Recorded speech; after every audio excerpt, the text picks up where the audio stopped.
You're recording. Okay, let's see. Let's try, we're going to try Draggah, Chapter 7. This will be a continuation, so Part 2.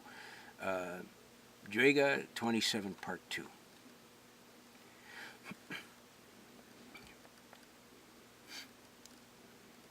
He knelt down by Rafe and tried to clear his mind. It was difficult. He felt like weeping in frustration.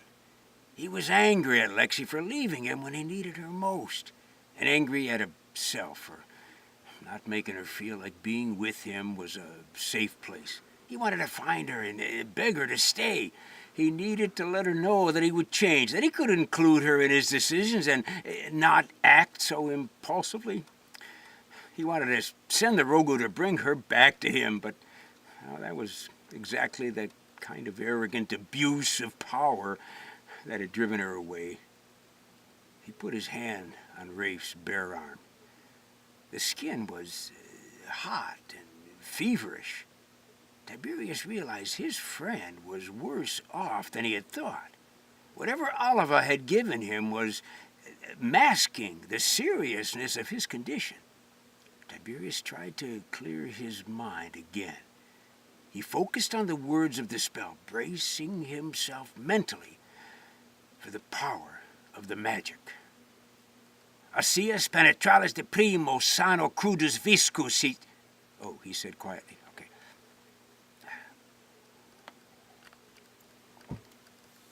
Oh, geez. Let's try that again.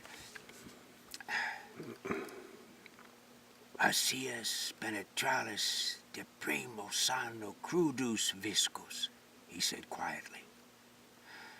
The storm of power erupted around him. But this time Tiberius was ready for it. It almost felt good to feel the strength of the magic buffeting his mind now that he knew what to expect and that he could control it. He let his consciousness slide into Rafe's battered body.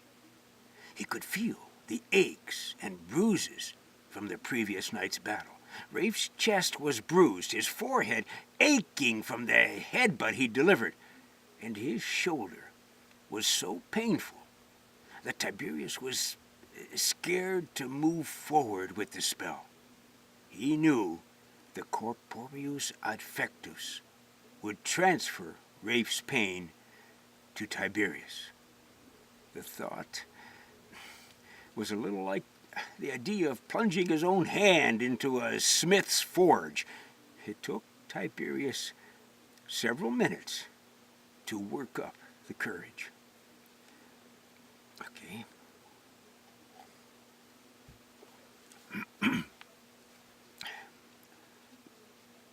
When the pain hit, Tiberius clamped his mouth shut so tightly to keep from screaming that he tasted blood. Nothing had hurt like the dislocated shoulder. The pain wasn't just intense, it was constant. Tiberius was frozen for what seemed like an eternity in a battle to control the pain and the raging magic. He felt like he was on the precipice. He felt like he was on the precipice of a high mountain. On one side was the excruciating pain that threatened to overwhelm him. On the other side was the raging magic which threatened to break loose from his mental control. He had to stay focused and balance the two extreme forces. After a while, he let the healing magic flow into Rafe. Pressure built in his friend's ruined shoulder. Something needed to happen, but Tiberius didn't know what. The flow of healing magic only made the intense pain worse. He tried a different tack, letting the healing magic flow all through Rafe's body. The pain in his chest eased, the ache in his head faded. But the shoulder still felt horrible. It was as if there was something blocking the healing that the magic wanted to usher in, and the more he tried to heal Rafe, the more pressure and pain Tiberius felt. It was like a blockage to a stream was causing a flood, and Tiberius couldn't understand what was hindering his efforts. He let his mind delve deeper into his friend's shoulder. Tiberius felt the bulbous end of the upper arm bone and the gaping void of the shoulder socket. The muscles, nerves, and tendons were all stretched to the breaking point.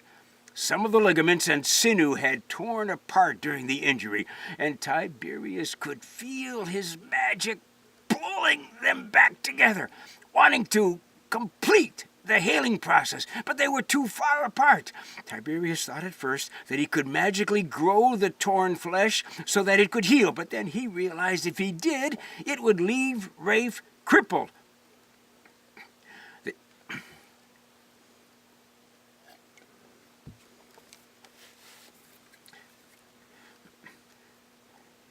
The temptation to just end the pain was so great that Tiberius broke out in a sweat. He needed to move the shoulder back into place so that the magic could complete the healing process.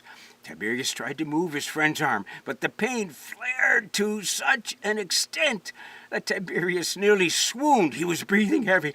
A crowd had gathered around him, watching as he tried to heal Rafe. They talked quietly, murmuring as Tiberius's struggle increased. Had to ignore them. He blocked out everything he could. His mind was starting to feel the strain. Tiberius knew if he didn't do something soon, he would lose his control of the magic, perhaps even damage his mind with the intense effort. He took a deep breath and yanked on Rafe's arm. Instinctively, Rafe's whole body moved, trying to protect him from the pain of the ordeal. Tears rolled down Tiberius's face. His body shook from the pain, but he knew he had to keep going. He couldn't just yank the arm. He had to pull the shoulder away from the body so that it could slide back into place. Tiberius raised his foot and put it against Rafe's side, just below the armpit. Then, taking another deep breath, he tugged on the arm again. This time the pain raged so white-hot that it was all Tiberius could comprehend. But just as quickly as the pain came,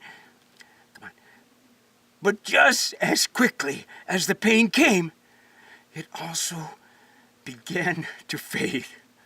Tiberius could feel the healing taking place. He continued to chant the spell quietly as he sucked in great lungfuls of shuddering breath. Slowly, the pain faded away, and Tiberius felt his friend's strength returning.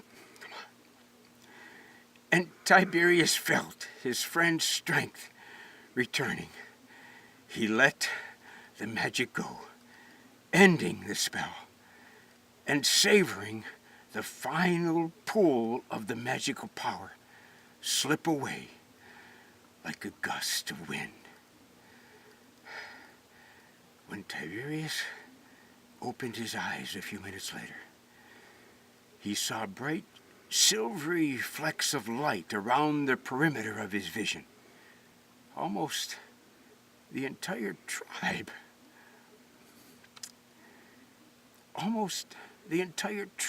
was gathered around him. The sun was setting, and everything was quiet. Whew, I gotta take a break. That'll be it for now, okay?